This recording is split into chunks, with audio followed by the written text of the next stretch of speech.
Hello student, आज हम पढ़ेंगे पाठ 5 सच्ची प्रेरणा। देखिए हम पाठ में क्या है। गुरुजी ने कक्षा में बच्चों को पढ़ाया। प्रातः काल उठे के रघुनाथा, माता पिता गुरु नावई माता। उन्होंने कहा कि सभी बालक पाठ का अभ्यास करें और दूसरे दिन हम उसे सुनेंगे।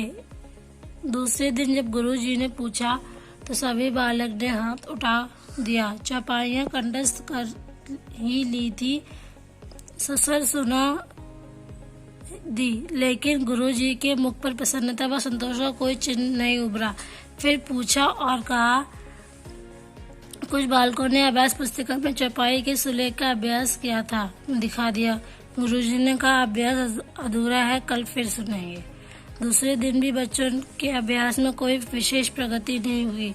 कुछ बालकों को पाठ पहले दिन की अपेक्षा अधिक सस्वर तथा मधुर अवश्य था, परंतु गुरुजी अब भी संतुष्ट न थे। कहा, अच्छा बच्चों, अब मैं तुम्हें एक कथा सुनाता हूँ।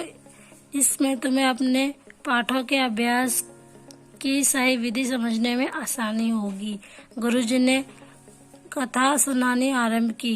प्रातः काल उठ के रघुनाथा, माता पिता गुरु नावही माथा।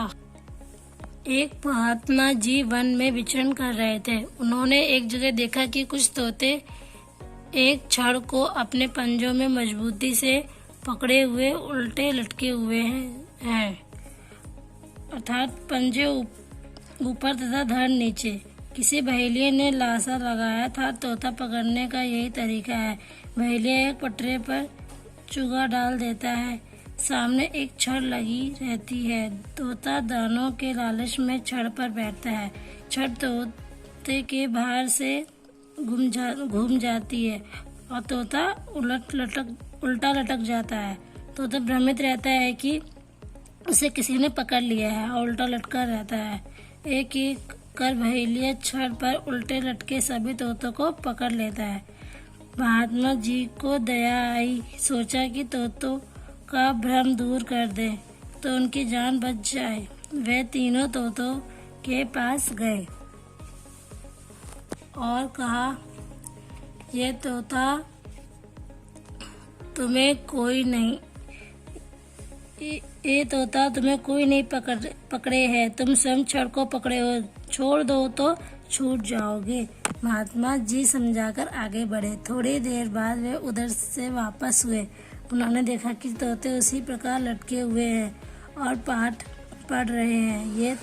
ये तोतों, तुम्हें कोई नहीं पकड़े है, तुम स्वयं इस छड़ को पकड़े हो, छोड़ दो तो छूट जाओगे। इतनी देर में बहेलिया आ गया और तोते को एक एक कर पकड़कर अपने पिंजरे में बंद करके चल दिया।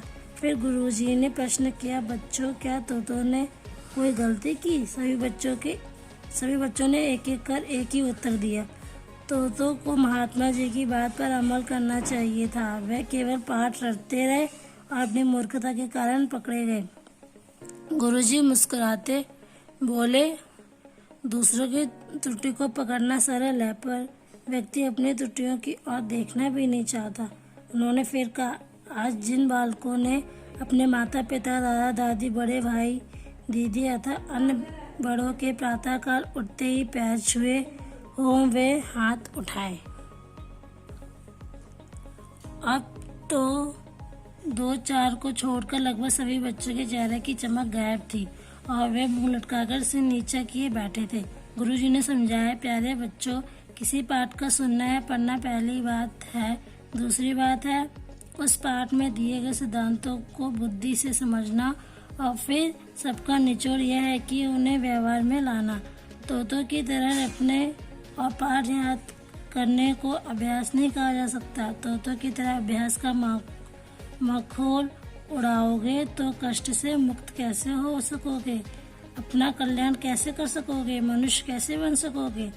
गुरुजी के समझाने पर सभी बच्चों ने अपनी त्रुटि समझ ली और लज्जित हुए, परंतु आज उन्होंने एक बहुत बड़ी बात समझ ली थी, इसलिए प्रसन्न भी थे। एक एक कर सभी ने कहा, हमें अपनी गलती मालूम हो गई है। हमने संकल्प किया है कि हम हर अच्छी बात को मन लगाकर सुनेंगे और समझेंगे, फिर उसे जीवन में अपनाएंगे। बच्चों की ग्रहणशीलता पर गुरुजी गदगद हो गए, उन्हें शाबाशी दी, फिर बोले, प्यारे बच्चों, एक बात और बताओ दूं। श्री रामचरितमानस, श्री भगवत गीता, कुरान शरीफ, बाइबल, गुरु ग्रंथ साहब आदि जितने भी धार्मिक ग्रंथ हैं, सभी में मनुष्य के सिद्धांत बताए गए हैं। इन पवित्र ग्रंथों से केवल पाठ से किसी का जीवन पवित्र नहीं हो सकता। इन सदग्रंथों में परम परमात्मा या खुद की वाणी है। परमात्मा या खुद एक ही परम शक्ति के अपनी अपनी भाषा के नाम हैं। हाँ, तो इन पवित्र पुस्तकों में दिए गए सिद्धांतों को पढ़कर या सुनकर समझना चाहिए और उसके बाद अपना जीवन सुधारने के लिए उनसे मिली शिक्षाओं को अपनाना चाहिए। इस जीवन मूल्य क्या है? प्रस्तुत पाठ से प्रेरणा मिलती है कि पाठ को याद करना ही सच्चा अभ्यास नहीं है, उसको अपने व्यवहारिक जीवन में अपनाना ही सच्ची प्रेरणा है। खाली उसको रटना नहीं है, अपने जीवन में भी उसको उतारना है। Okay, thank you, have a nice day.